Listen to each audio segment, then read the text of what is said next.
Buenas noches, Glenn y comunidad.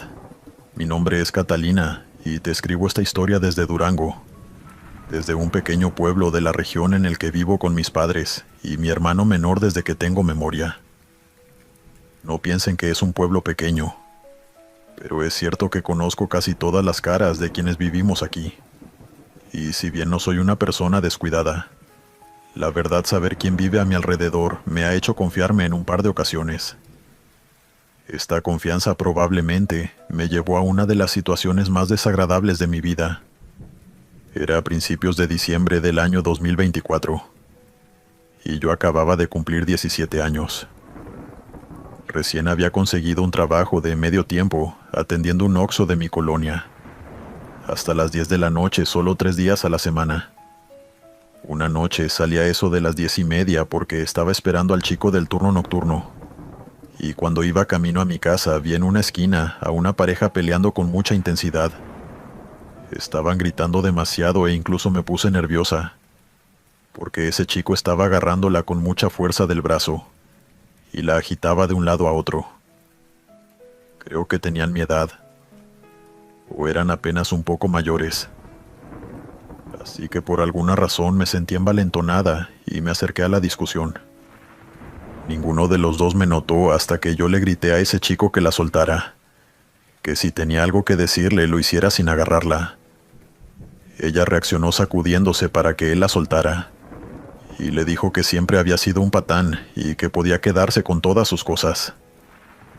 Se quitó un precioso suéter rojo que tenía puesto y se lo lanzó antes de alejarse, caminando por la calle contraria.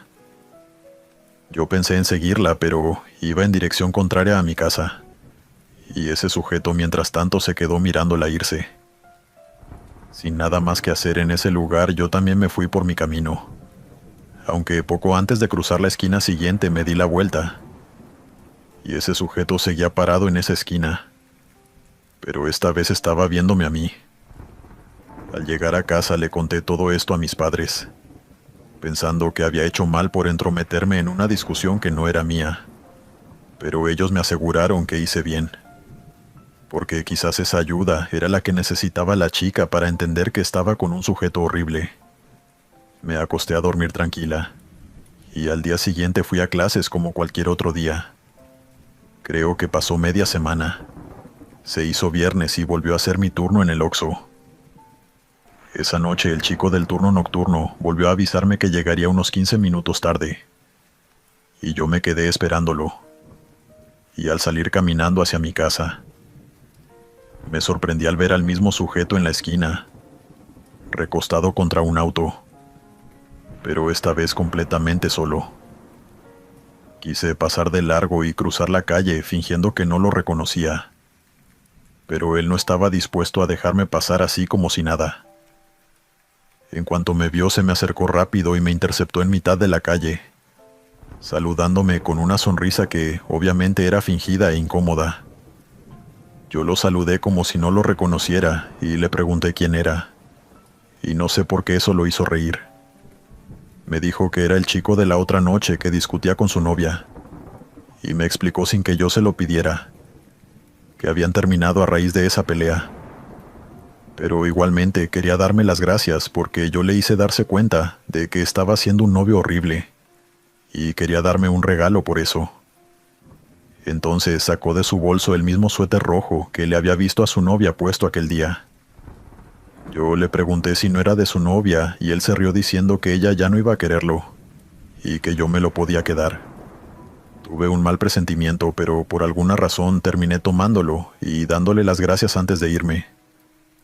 No pensé que hubiese ninguna consecuencia, pero estaba totalmente equivocada. La primera vez que me lo puse fue al día siguiente, ya que iba a ir al cine con mis amigas. Me lo probé frente al espejo y me quedaba perfecto. Incluso puede que un poco más grande de lo que pensaba. Hacía frío porque estaba comenzando diciembre, y en la sala de cine también hacía mucho frío. A mis amigas les encantó el suéter, pero cuando comenzó la función, comencé a sentirme algo incómoda. Tenía comezón y había un ligero olor ácido que me estaba molestando, como si llevara días sin bañarme. Asumí que el suéter estaba sucio y me arrepentí de no haberlo lavado. Pero cuando le susurré a mi amiga, ella me dijo que no sentía nada y que seguro eran cosas mías. Sin embargo, la comezón no se detenía y a ella se sumó otra sensación desagradable, como si las mangas me estuvieran apretando. Quise quitármelo y ahí me di cuenta de que el cierre estaba atascado. Hice todo lo posible para mantener la calma, pero cada vez me sentía más apretada y la comezón me molestaba más, hasta que finalmente tuve que levantarme e irme de la función, corriendo hacia el baño. Estaba desesperada por quitarme el suéter y comenzar a rascarme. El olor me estaba asfixiando y lo peor es que el suéter comenzó a apretarme no solo las mangas, sino también el pecho y el estómago, y me estaba costando respirar y moverme. Nunca he tenido puesta una camisa de fuerza, pero puedo imaginar que era algo parecido. Me estaba desesperando y solo quería quitarme esa cosa. Mis manos se estaban poniendo azules, y en el reflejo pude ver por un instante que mi cara se ponía azul. Se me salieron las lágrimas, y de pronto empecé a ver todo borroso. Vi mi reflejo de nuevo mientras abría el chorro de agua para lavarme la cara, y por un instante logré ver algo oscuro abrazándome. Por lo que sé, unos segundos después me desmayé en el piso del baño del cine.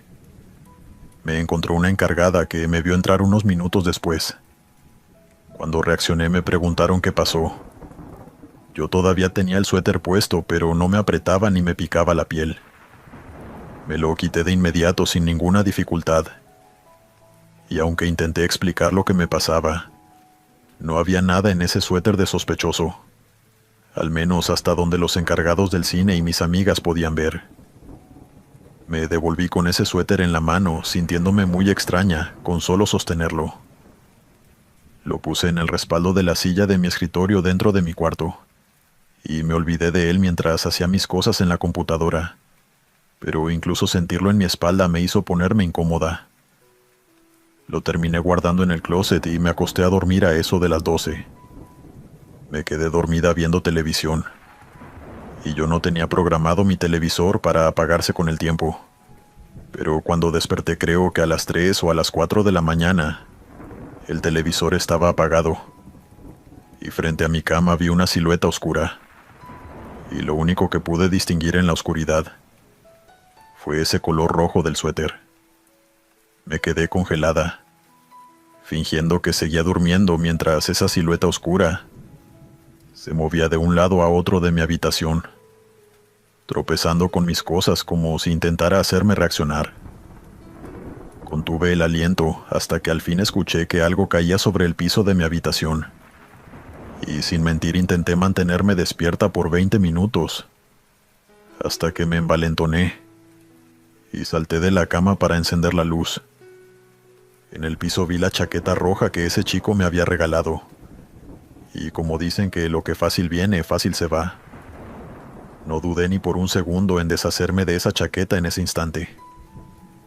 Me puse los zapatos, la tomé con la punta de los dedos, y la tiré en el contenedor de basura de la esquina sin dudarlo. No pensé ni por un segundo llevarla a un sitio de recogida, porque en lo que a mí respecta, el odio o el rencor de ese hombre se quedaron pegados a la chaqueta. Inclusive puede que algo peor, ligado con brujería o espíritus rencorosos. No soy experta en el tema, pero afortunadamente bastó con botar el suéter para que los eventos raros pararan. Dale me gusta y suscríbete si lo estás disfrutando. Continuamos. Esta historia me la contó mi padre hace muchos años, y todo le pasó cuando era joven y vivía en la hacienda con mi abuelo Eusebio, aquí en el llano apureño en Venezuela. Sucede que por ese entonces, en el año 57, mi abuelo era dueño de un hato que tenía muchas reses, y aunque todo eso se perdió por algunos temas políticos, en su momento fue una fuente de ingreso bastante fuerte para toda la familia, y tanto mis tíos como mi padre trabajaban en el negocio familiar. Es con este contexto que un día mi padre salió junto a mi abuelo Eusebio a comprar vitaminas y otros medicamentos para las reses, y cuando iban por la carretera en el camino de regreso de la ciudad, a eso de las 6 de la tarde, pasó algo que mi padre consideró muy extraño. Un hombre muy anciano y encorvado avanzaba solo a la orilla de la carretera, llevando de la mano a 2 caballos hermosos, uno negro y uno blanco. Iban a pasar de largo, pero como si los hubiese visto de antes. El hombre levantó la mano y se arrimó un poco hacia la carretera como para impedirles el paso. Mi abuelo se molestó, aunque realmente él iba a detenerse de todos modos por la seña. Orilló el carro y se detuvo para hablar con el señor junto a mi padre. El hombre no se presentó, pero lo saludó con mucha amabilidad, según me contó mi padre, y se disculpó por haber interrumpido el viaje. Mi abuelo le preguntó si necesitaba ayuda con algo, y entonces el hombre le explicó que ya no tenía la fuerza de antes para llevar 2 caballos, que el negro era muy mal portado, y que él ya no lo necesitaba, que solo quería llegar a su casa, y nos ofreció regalarnos el caballo negro. Mi padre miró a ambos caballos y eran perfectos, pero mi abuelo no era tan confiado, y le dijo que no quería ni necesitaba ningún caballo, y que si tanto le molestaba el animal que lo dejara ahí, que seguramente alguien pasaría y lo adoptaría.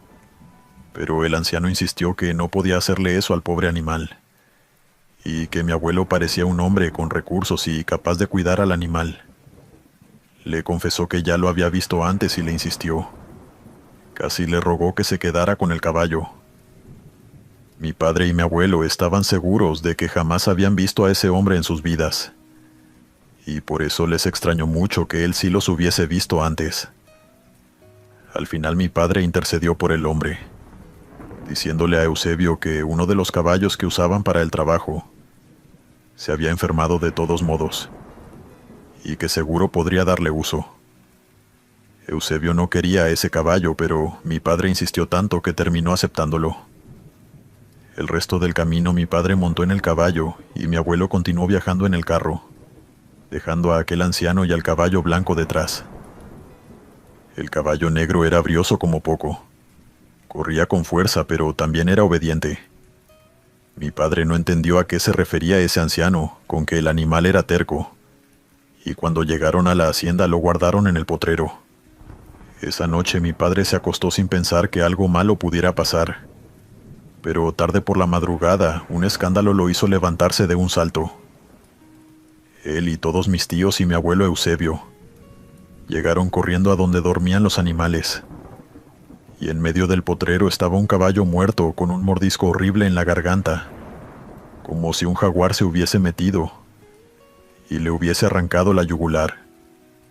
Buscaron a la bestia que había matado a un caballo toda la madrugada, pero mi abuelo Eusebio se quedó quieto en el potrero, mirando fijo al único animal que no estaba asustado, ese caballo negro que les habían regalado en la tarde.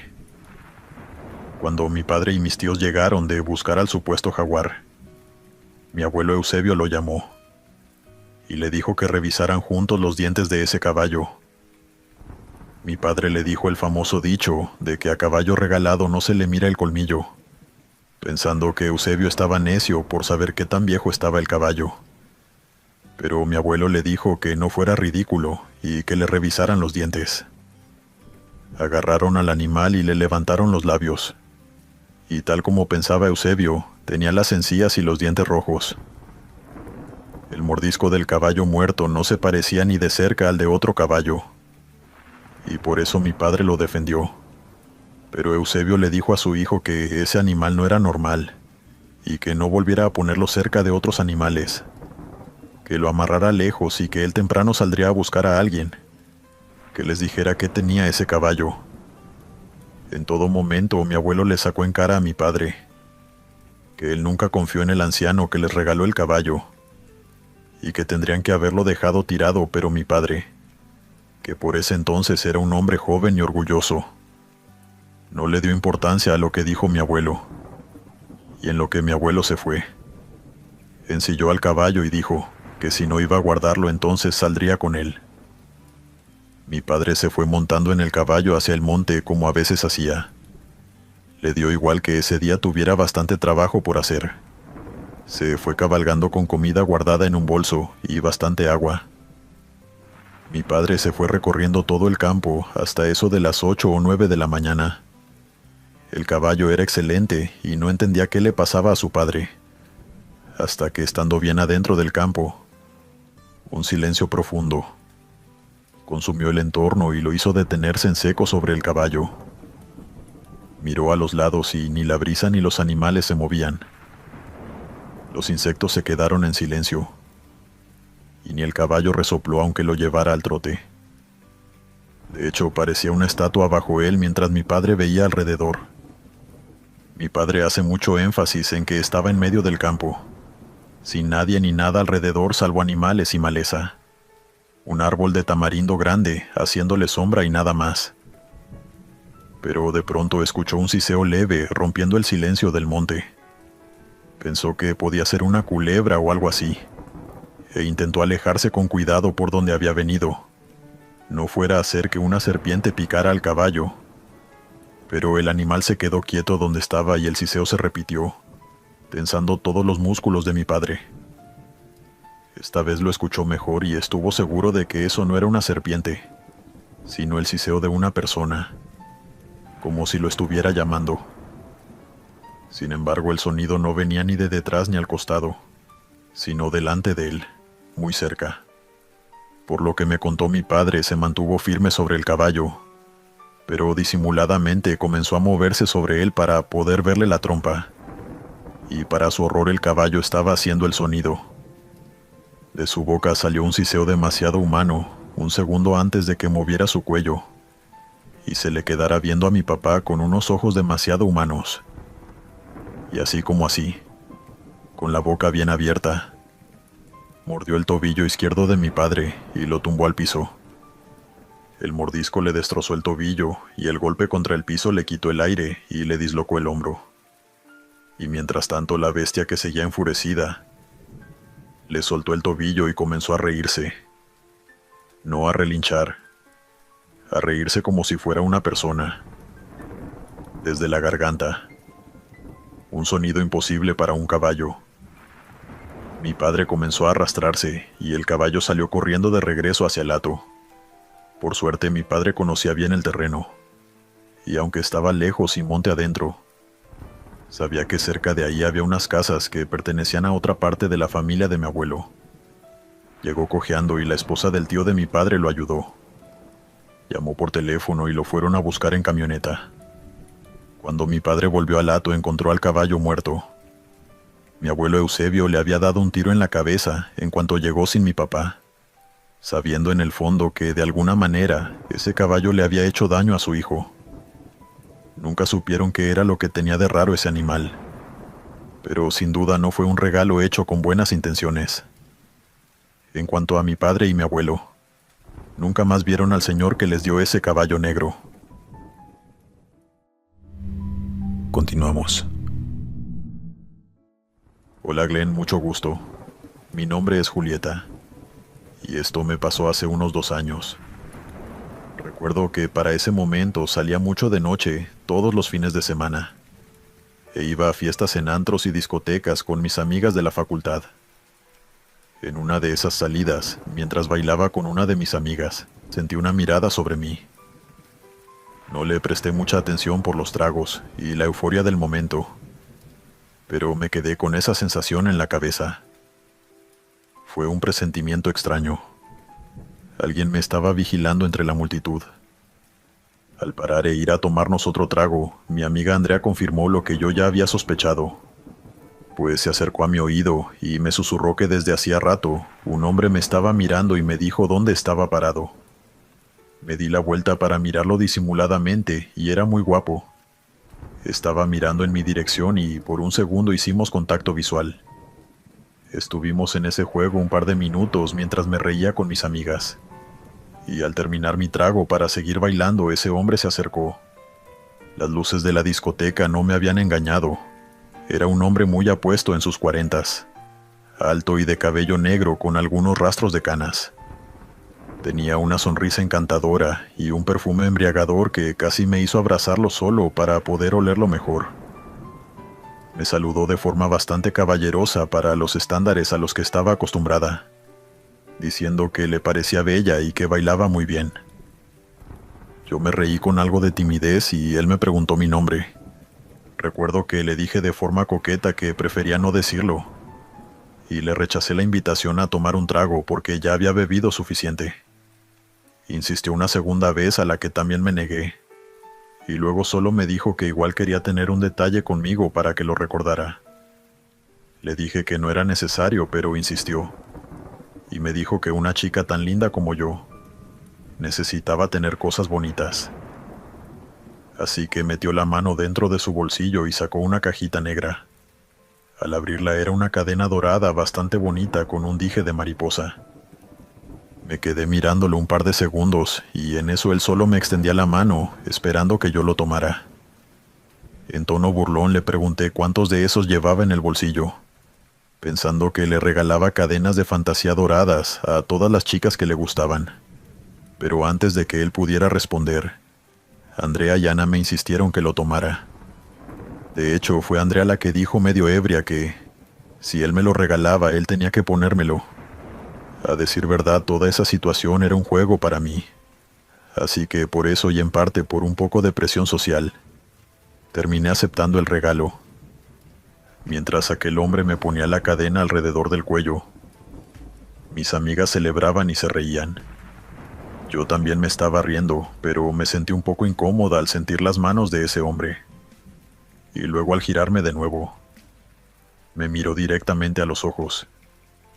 Y con una sonrisa muy encantadora, pero al mismo tiempo demasiado satisfecha, me dijo que esperaba que lo recordara para siempre.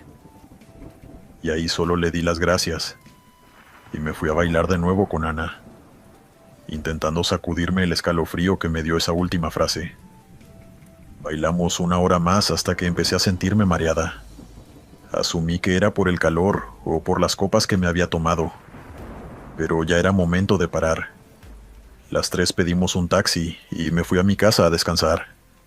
Pero al llegar a mi habitación y estar en mi cama, empecé a sentir mucho malestar en la cabeza, como si estuvieran martillándome las sienes.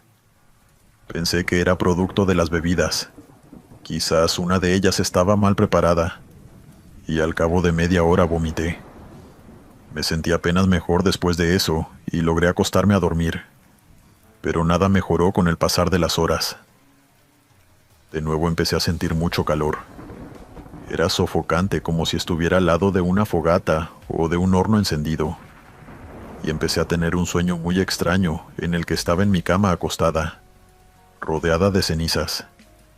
Y aquel hombre apuesto del antro se me quedó en el umbral de mi cuarto, sonriendo de la misma manera encantadora y confiada, preguntando mi nombre una y otra vez. Me desperté de golpe en la mañana con una sensación áspera en la garganta, como si hubiese tragado mucho humo, a pesar de que no fumo ni tampoco mis amigos. Además, mi estómago seguía sintiéndose extraño y vomité nuevamente por la resaca. En serio me sentía enferma, y al mirarme en el espejo, vi con mayor detalle el dije de mi cadena. La mariposa dorada tenía pequeños cristales rojos a los lados de sus alas. Un rojo brillante que me llamó la atención, aunque no sabría explicar qué fue exactamente lo que me provocó. Creo que inquietud.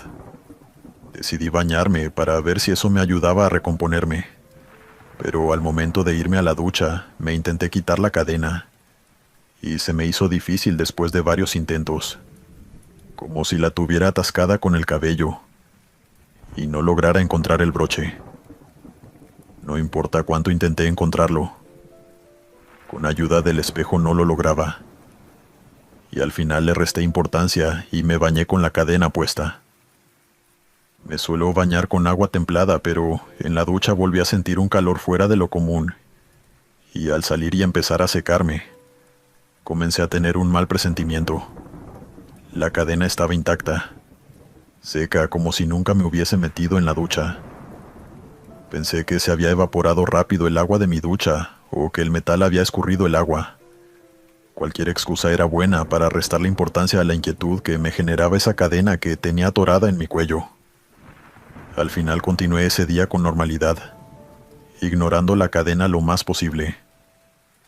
Andrea me había escrito para preguntarme cómo estaba y si le había dado mi número a aquel hombre, ya que estaba demasiado ebria para recordar qué había pasado al final. Yo le dije que no, y me dijo que la cadena era bellísima. Al llegar la noche y volver a acostarme, pensando que ya me sentía mucho mejor, comencé a sentir cómo mi cuerpo temblaba. Asumí que era por el frío o que quizás era producto de que estuve enferma la noche anterior. Así que cerré las ventanas e intenté dormir.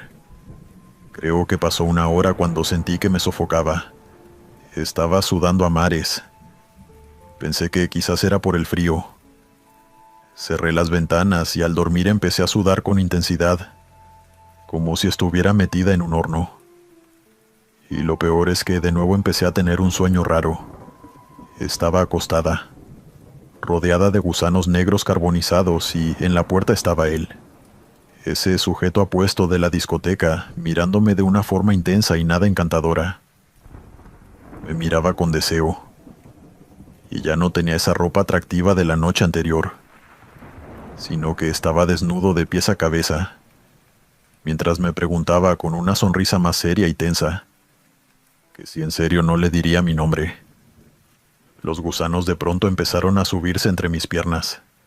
Se sentía su viscosidad hirviente trepándose en mi piel mientras que el aire caliente me asfixiaba y me hacía toser con mucha fuerza, tanta que me dolía el pecho. Grité con todas mis fuerzas y desperté en la mañana agitada y sudorosa, sintiendo mi pecho apretado y pesado. Bajé la vista a mi cuello. Me ardía un poco, pero cuando fui a tocarme no toqué mi piel sino el dije de mariposa.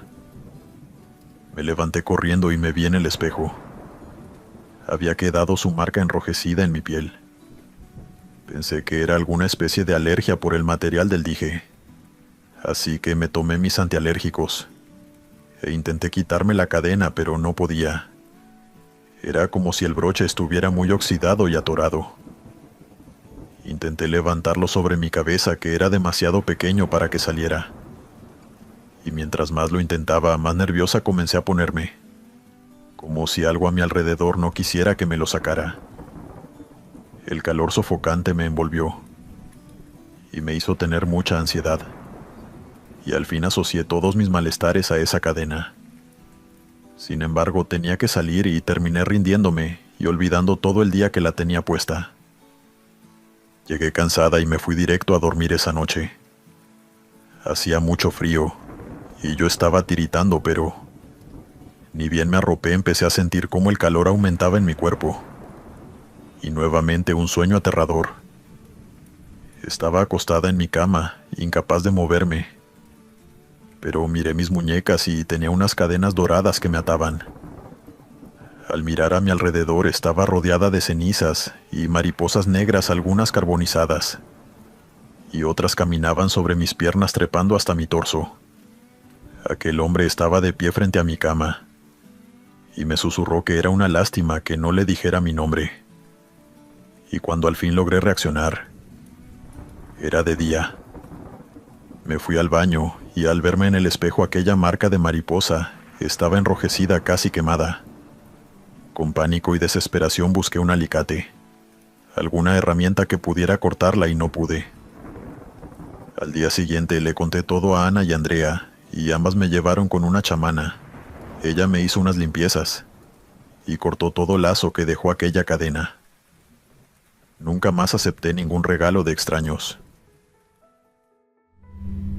Continuamos. Buenas noches, comunidad. Mi nombre es Angélica, y para comprender esta historia es importante que deje algo claro desde el principio. Para empezar, creo firmemente que hay objetos capaces de aportarnos o quitarnos la energía. Y por otro lado, soy una fiel amante de las plantas. En mi balcón y en la sala de mi casa tengo varias flores y plantas, y me encanta cuidarlas y verlas crecer. Cada cierto tiempo regalo o siembro plantas, y recibo algunas nuevas poco después, ya sea que me las regalen mis amigas o mis vecinos, o bien porque las encuentro cuando hago senderismo. Lo cierto es que jamás había recibido plantas de un desconocido, hasta el momento en que sucedió esta historia. Recuerdo que se acercaba Navidad, y hace muchos años que vivo sola en un departamento que me dejaron mis padres. Y esa mañana estaba caminando cerca de un vivero, en el que solía comprar algunas cosas para mis plantas. Y mientras iba de regreso a mi casa, noté la mirada de alguien en el camino. Una señora estaba de pie en la esquina contraria con una maceta de arcilla entre sus manos. Me miraba fijo y cuando me acerqué un poco más, me hizo señas para que cruzara la calle. No estoy acostumbrada a hablar con extraños por la calle, pero al ser una señora sentí confianza y crucé para ver qué necesitaba. Ella me recibió con una sonrisa, y en general me pareció una señora muy dulce de cabello blanco y un poco encorvada. Me recordó mucho a mi difunta abuela, y supongo que eso también ayudó a que bajara la guardia. Me dijo que si yo era la muchacha que siempre compraba tierra, abono y macetas en el vivero de la esquina. Me dijo que me había visto muchas veces en el vivero comprando tierra y macetas, y me dijo que notaba que yo cuidaba a mis plantas.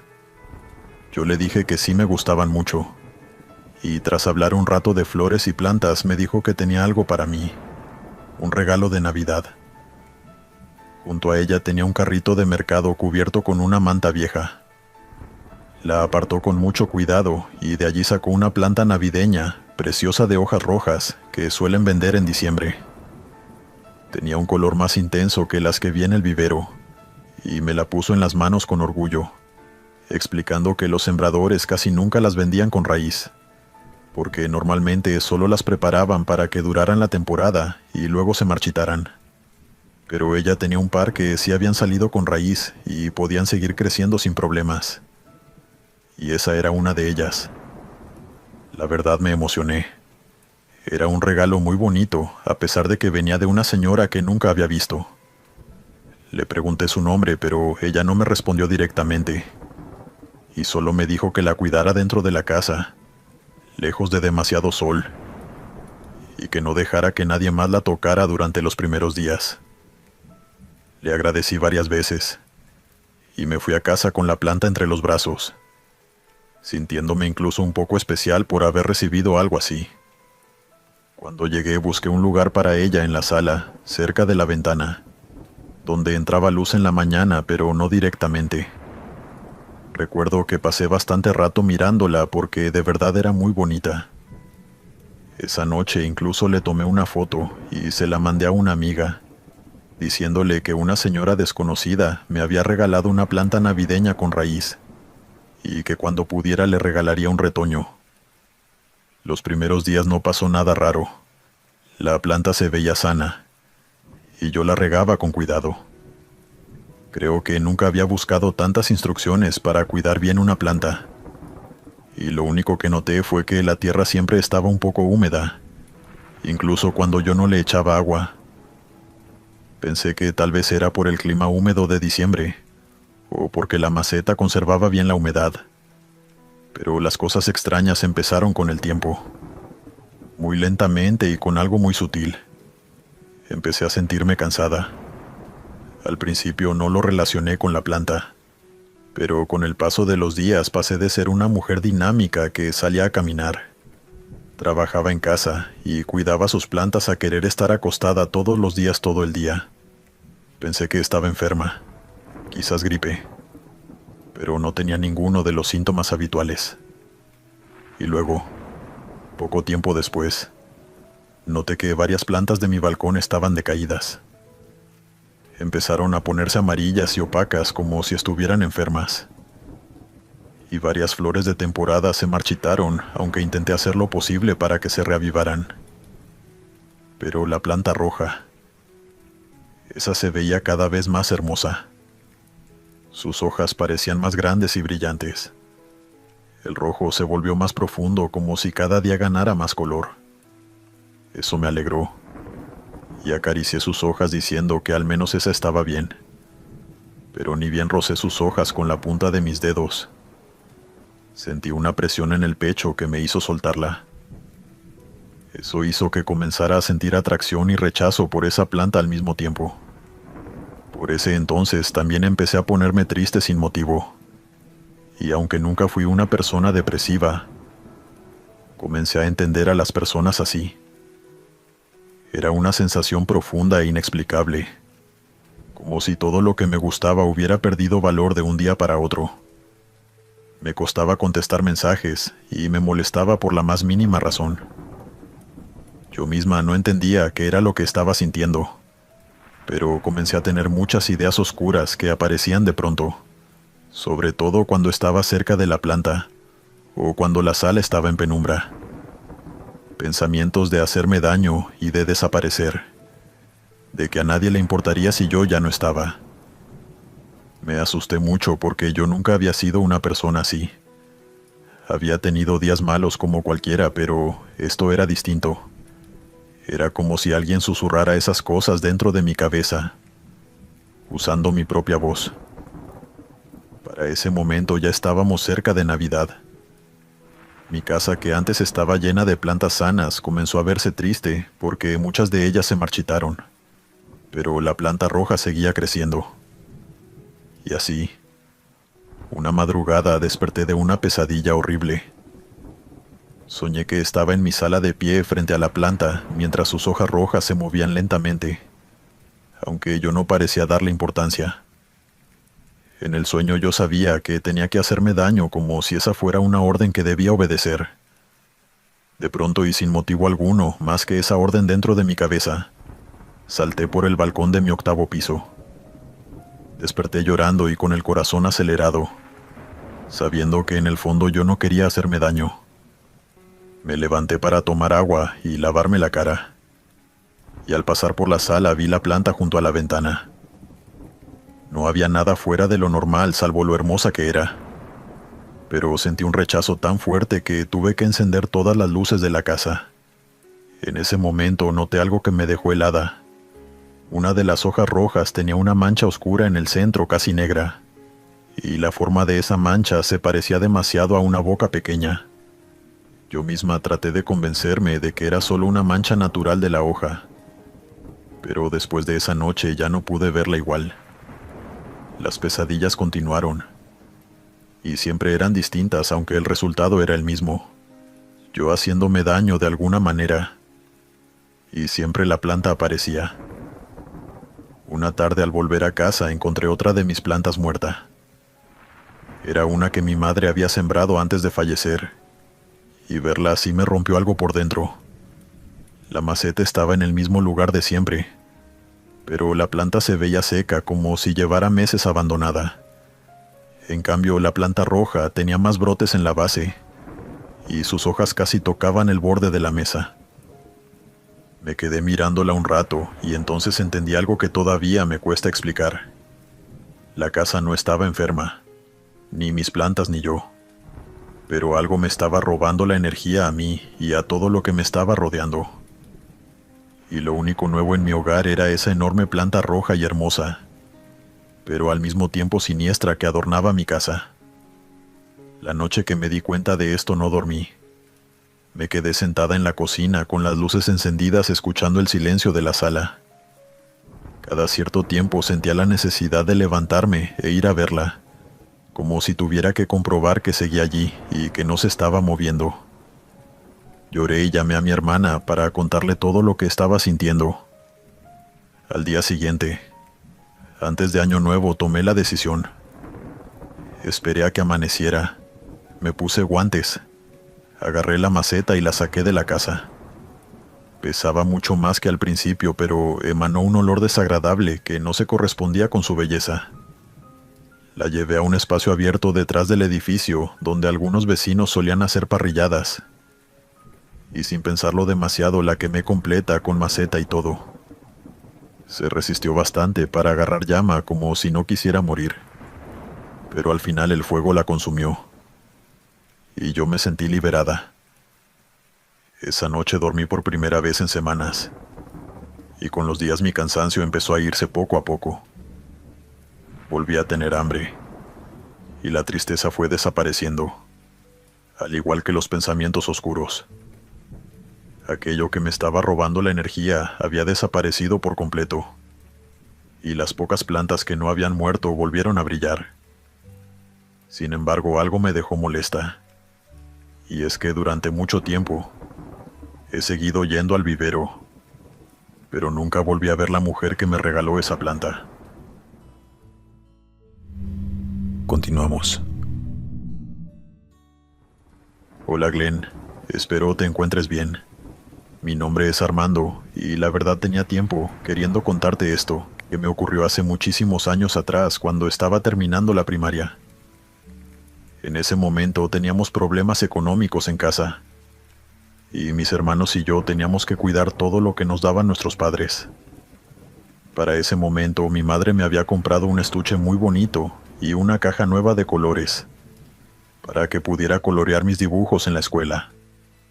Recuerdo que una mañana en la escuela salí apurado del salón, porque mis compañeros me llamaron para jugar fútbol. Me tropecé sin querer con un señor que hacía la limpieza en las escaleras. Le pedí disculpas porque su aspecto era bastante intimidante para mí. Él solo se me quedó mirando y asintió con la cabeza mientras me veía irme.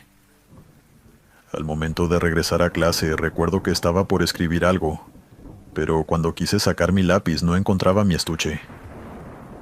Empecé a buscar en el salón y preguntarles a mis compañeros si me la habían escondido, pero nadie admitió haberlo hecho, ni siquiera cuando la profesora intervino. Y yo por supuesto estaba entrando en pánico, porque solo podía pensar en el regaño que me harían mis padres.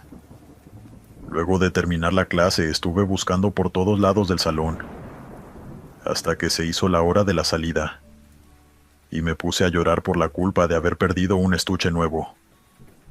En eso me fui caminando hacia el patio y sentí como alguien me seguía. Era aquel conserje que me preguntó qué me pasaba, y entre llantos le conté lo que me pasó.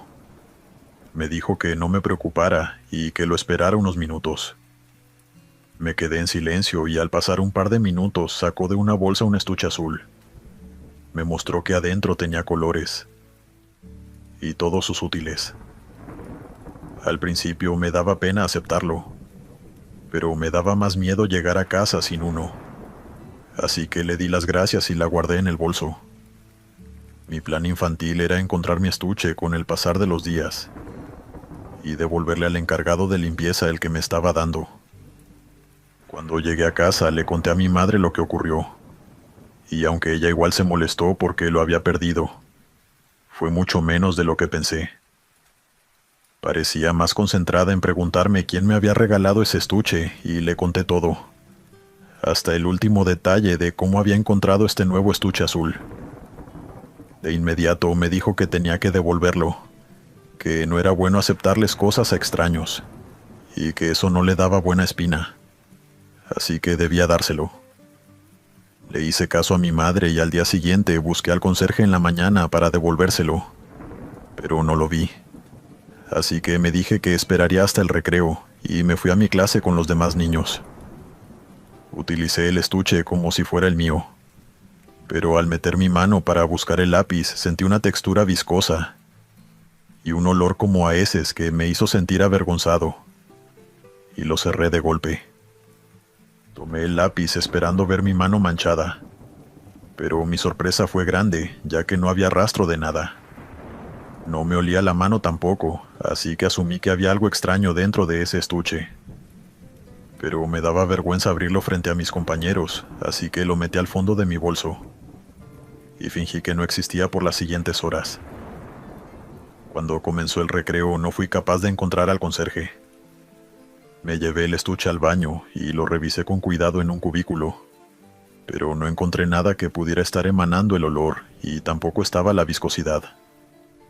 El olor era mucho menos y aunque lo vacié, no encontré nada extraño. Volví a intentar encontrar al conserje, pero no lo logré, y decidí esconderle el estuche a mi madre y fingir que ya lo había devuelto. Continué usándolo como si nada, ya que el olor había desaparecido y al salir del salón volví a darme una vuelta por el patio buscando al señor, cosa que, aunque hice por bastante rato, no pude lograr. Llegué a casa y mi madre se molestó, porque lo encontró casi de inmediato, y me dijo que si no lo encontraba entonces ella lo botaría. Agarró el estuche y lo tiró en la bolsa de basura. Luego me hizo botar la bolsa al contenedor afuera de la casa, y pensé que ahí terminaría la historia.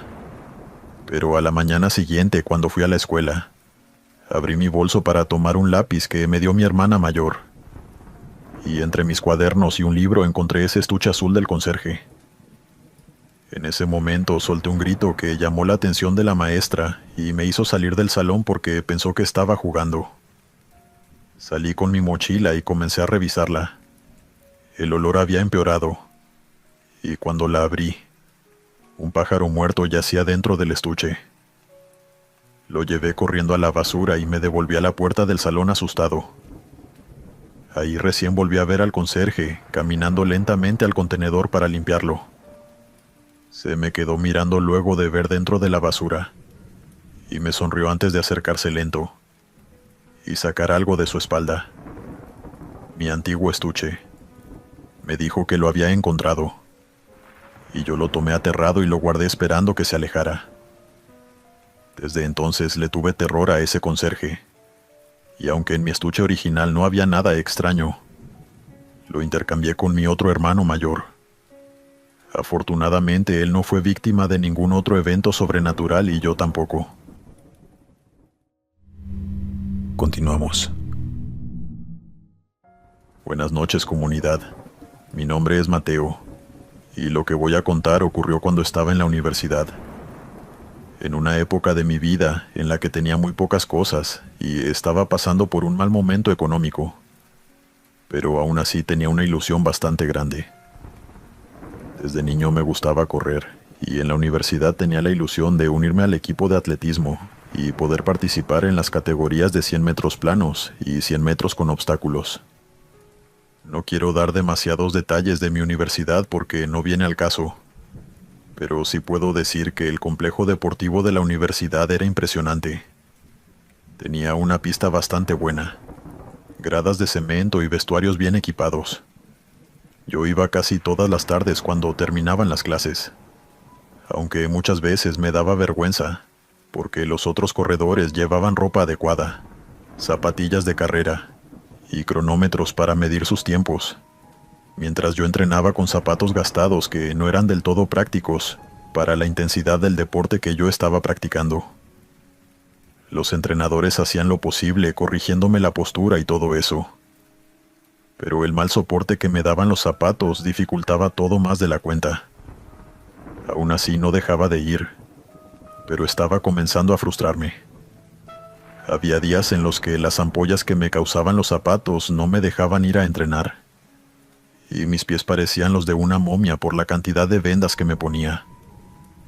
Estaba desesperado por conseguir un calzado adecuado, y así llegó esa tarde. Me quedé un rato más en el complejo deportivo, caminando alrededor de la pista para relajar los músculos. El sol ya estaba bajando y las gradas estaban vacías, o al menos eso pensé, hasta que de pronto escuché un grito desde arriba.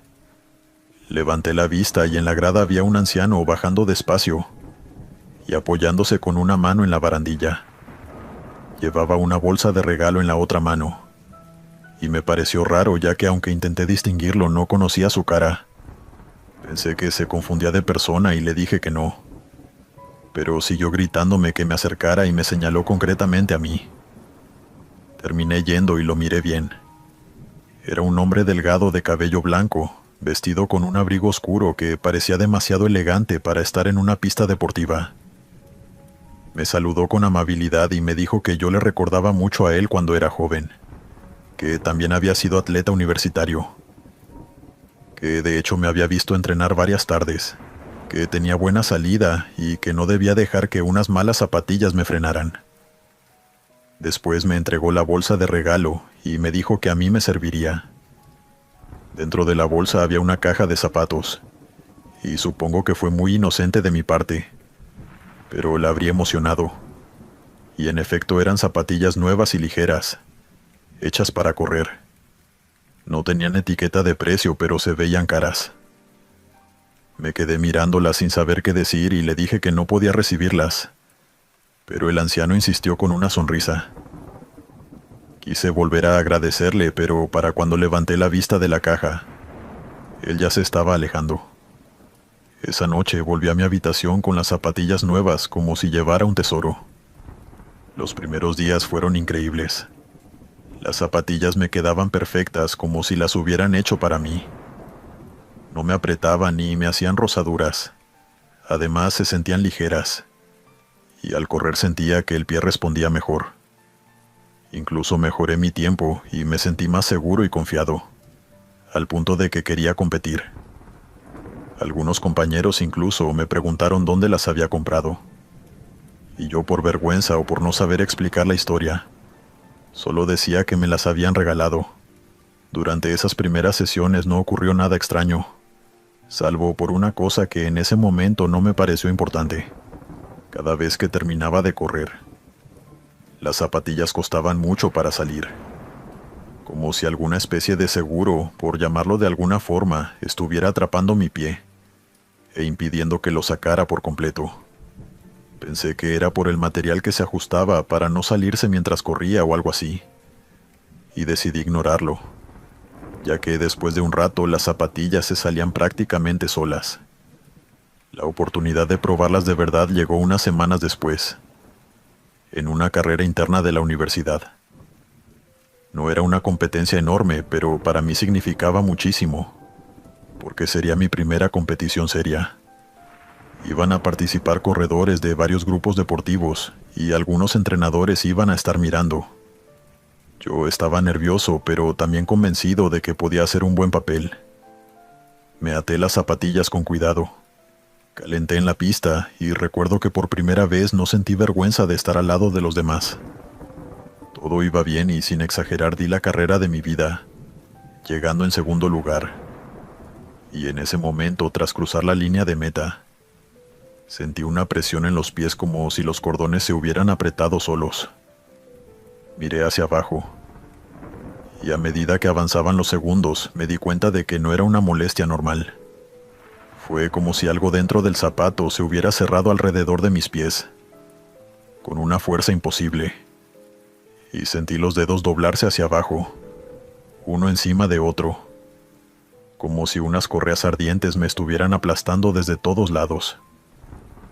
Intenté seguir corriendo por instinto, pero el dolor subió tan rápido que perdí el equilibrio, y me caí sobre la pista mientras sentía las uñas presionadas hasta ponerse moradas, la piel de los pies ardiendo, y una sensación de cortes pequeños moviéndose bajo la tela. Al principio nadie entendió qué me pasaba, y yo solo gritaba que me quitaran las zapatillas. El chico que llegó en primer lugar era amigo mío del club de atletismo, y me agarró el pie intentando sacarme los zapatos, pero no lo lograba. Era como si los zapatos se me hubiesen pegado a los pies, apretados de una manera que casi no tenía sentido. Me agarré los pies y traté de arrancármelas, pero estaban pegadas, apretadas de una forma que no tenía sentido. Otro corredor se arrodilló junto a mí y empezó a tirar de los nudos, y cuando al fin logró aflojarlos, sentí como si me estuvieran despegando la piel.